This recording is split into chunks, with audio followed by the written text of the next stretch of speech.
Now I'm being joined by Grandmaster Richard Rapport from the OSG Baden-Baden, survivor and killer in one person. Can you tell me something about both of your games? The first one against Firnheim and the second one against Aachen. Yeah, I mean, I think the second game was, not that, interesting from strictly from professional point of view. I've got a fairly good position out of the opening, and then he made some tactical oversights, and I just, the game ended really quickly. Yeah, the first game it was much more interesting, and of course I was actually pretty lucky there. I played Igor Kovalenko, and he just won a tournament in Croatia, so I figured he should be in a good shape. And I kind of got a very bad position. I mean, maybe not very bad, but like just really hard to play out of the opening as black. I tried to have some ambitions, and I went for a slightly dubious line, and he punished me for it, I think, really well. And after that, things were not going well for me. And he was having the initiative, and he had a better structure. Of course, I was reasonably solid, but still. But I felt like I managed to trick him in his time trouble.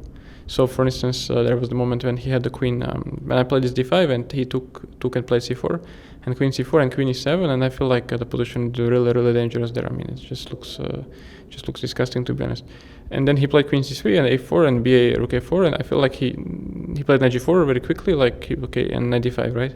And I think he just missed this, and after this I'm pretty much liquidating. I mean, at the end the game was really long, but it kind of ended there, right, objectively, because this rook knight against rook, I mean, you should never lose it. Actually, I was a bit surprised that he played on, but with the pawn on g2. Because I could have drawn much easier, of course, without giving the knight. But I guess the game was just really long, so I figured I just wanted to. At some point, I just thought it's enough. I will take the pawn and wait 51 moves. Yeah. And very strong defense, as you survived the endgame. It was a bit tricky at some moments, right? Not really. I mean, this rook. I think it's much harder to win this rook knight against rook than to lose it. Like I know some positions that are winning, but those positions are require extremely precise play from the attacker. Whilst, if you're defending, to fall into those positions is already really hard. I mean, you should be kind of really stupid, I think. So I obviously maybe I gave him some optical chances, but I think objectively there was nothing to talk about. Yeah. Everything was safe. That's very very nice to hear, especially for the team captain Sven Oppes. Also, he was really relieved after you made a draw. No, he should be, because as I said earlier, especially the match was not looking so good at some points, not kind of early on, but like before the time control. I think Mickey played a nice game, but also Rustam's games was this to my eyes.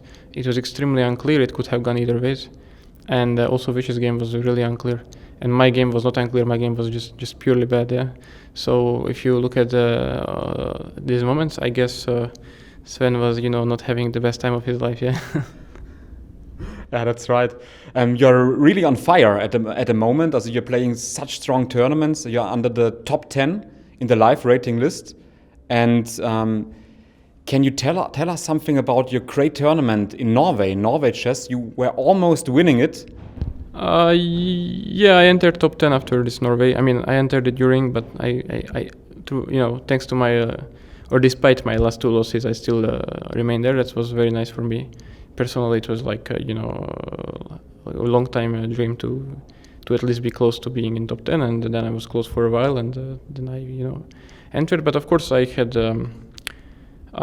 bittersweet time in Norway, because it was very nice in the beginning. I won a game, and then I think I played good overall. But in critical moments in the last last 3 games, but one of them was kind of non-game. But these critical moments, I made kind of huge mistakes, probably due to tiredness also, and also because of my opponents were just really strong, I assume. So but it's nice to play with these guys, and also it's nice to be back in the Bundesliga, right, after such a long time. So it's different. Of course, I don't play such a high board, especially because this is this 2019 season's continuation. But still, it's a nice feeling. I mean, these double rounds are, I'm not used to this anymore. I've gotten old for this stuff, but But still, it's always nice to play some nice chess. Yeah. Yeah, that's great. The double rounds are really exhausting. We collected a lot of questions from chess friends from all around the world.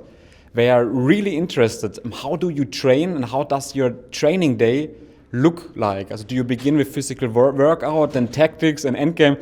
What's the secret sauce? Yeah, I don't really do none of those things. Yeah, I don't. As you can see, or maybe you cannot see because I'm dressed, accordingly. But as you could see, I gained some weight during this pandemic, so I don't do much physical exercises. Have to apologize to my wife about that. Aside that, I don't. I don't look so much. I don't spend so much time on chess as I guess as people around my level or as I should. I hope to change that in the future, but now, especially recently, I was just really exhausted, and I just tried to clear my head because I wasn't I was away from home for 50 days basically, due to this pandemic restrictions, and also because of just the tournament. And I played 2 classical events, very exhausting ones, and I played now also a rapid one.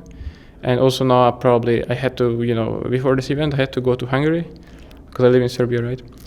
Due to some pandemic regulations, I had to spend some time there just to be able to come here to avoid quarantining, which is unfortunate, let's put it this way. And after this, I'm going to play next in this Grand Swiss, and I again have to go to Hungary to avoid it. So it's it's just really, really exhausting. Not being home for so long, and at the meantime, even here, after one day, I'm already at my limits probably. Then you probably look forward to a break during Christmas. Yeah, very much so. Hope to have a long break after this Grand Swiss has concluded. Yeah. But one thing, how do you train? You didn't answer the question. Yeah, I'm sorry about it. I guess I train the same way as others. Yeah, I just look at some games. I try to get some inspiration. I look at some stuff with engines. Yeah, of course.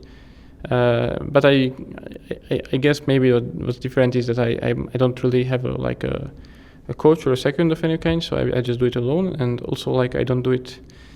I believe I don't do it as much as I should have. So also not only the quality but also the quantity is not good enough in my opinion. But I try. Yeah. Not bad.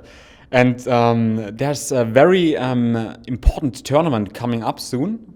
In round about 1 month, and there's the Chess World Championship in Dubai between the reigning world champion Magnus Carlsen and the challenger Jan Nepomniachtchi. What's your forecast? What do you think will happen there?